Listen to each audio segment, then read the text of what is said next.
Hey guys, Chaps here, and we finally have some Operation 4 news. We'll be getting more Operation 4 news later this week, but I'll be out of town, so I'm just going to discuss today's news. Earlier today, we got the first teaser of Operation 4. I'll let that play out in the background here. The main takeaways from that are basically just that Dom is coming back, and what appears to be Blood Drive. I don't think anyone is too shocked to see Dom back, so there's nothing mind-blowing there.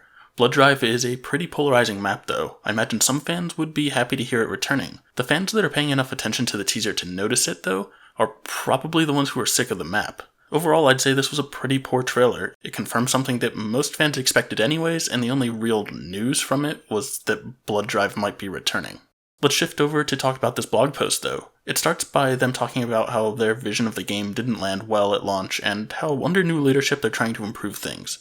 One item that is brought up is the developer playlist. It honestly is a nice system to have, but I can't help but think about how it wasn't implemented in the best way. I feel it would have been much more impactful for them to only make this playlist live for a few days a week. In its current state, I feel it's at a pretty low population. That's not because it's bad, but it's because it's splitting the player base. I just feel that the dev playlist should have been a more special thing that was implemented in short bursts to gather feedback. So this next paragraph. We've rebuilt the rank system to make it more clear and fun. We understand how valuable a player's time is, so we've reworked the rewards in Tour of Duty and overhauled the store so nearly all content can be purchased or earned by playing. And this is all happening in Operation 4. So there's a lot in here. First off, the new ranking system will be live for Operation 4. That's big news. I know a big thing that they were discussing and waiting for the ranking system overhaul for was the implementation of ranked free-for-all. So what do you all think? Are we finally going to be seeing free-for-all make its way to ranked? Ranked is a huge topic though, so I highly anticipate them having another blog post solely dedicated to that later this week. The next part of this is that the tour and store have been reworked so that nearly everything can be purchased or earned by playing. Of course, the cynic in me sees this from a couple interesting views. First, everything is already obtainable by purchasing or earning it, just not both. So it's just kind of odd that the wording that they have here, the current system sort of falls in there. I don't think that's what they mean though, so hopefully it's something good. The second thought was that they could in theory make it so that all the store content could be earned, but it just takes an insanely long time to do so. So while it's all technically earnable, you wouldn't realistically be able to earn all of it. Scrolling down further, we get to the overview of what to expect for Operation 4 and 5. In Op 4, we're obviously getting new maps and characters, the ranking system is coming, which we already discussed, and hey, look here, the new store will actually feature an earnable currency. That's pretty cool, let's just hope that it's balanced nicely. I also hope that the store ends up being more of a permanent store rather than a weekly rotation thing, but I haven't seen anything to indicate as such. Next, we see some PvE updates, which again we all knew was coming, and lastly some ongoing quality of life stuff. Op 5 will again get characters and maps, we'll finally see the separation of classes and characters, again something we've been discussing for a while, but it's nice to have a general timetable confirmed for that now. We'll get some improved quitter mitigation stuff, and of course the usual ongoing quality of life things. I find it interesting that neither of these operations mentioned anything escape related. I mean, I would fully anticipate that they'll continue to make new hives, right? It's just odd that it wasn't mentioned here.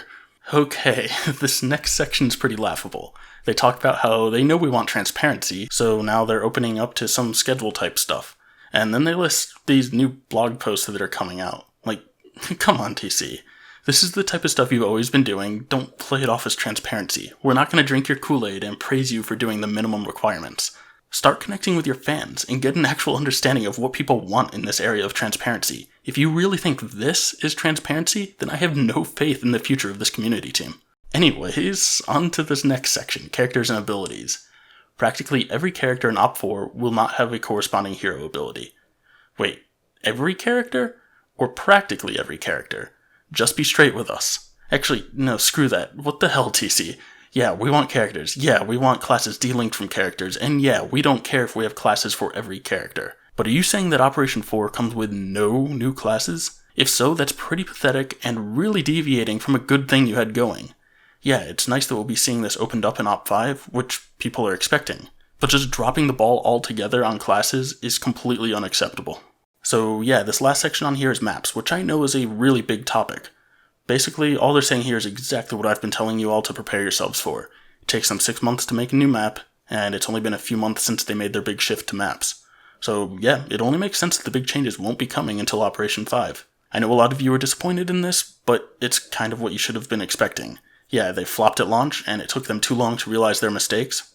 But they made the changes a few months back, and they're working in the right direction. You can't expect it to change overnight. And well, that's it. I knew this wasn't going to be some amazing operation, and I had my expectations pretty low.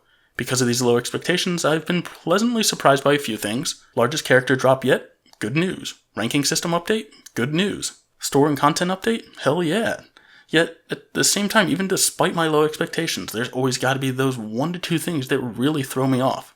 First off, if Blood Drive really is coming, well, let's just say I hate that map. No new classes for Op 4? Again, that's pathetic and unacceptable.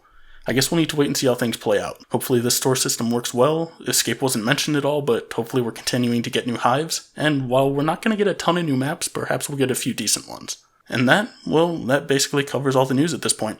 Drop down below and hit that like and subscribe button if you think we earned it. Thanks for watching, everyone, and I will catch you next time.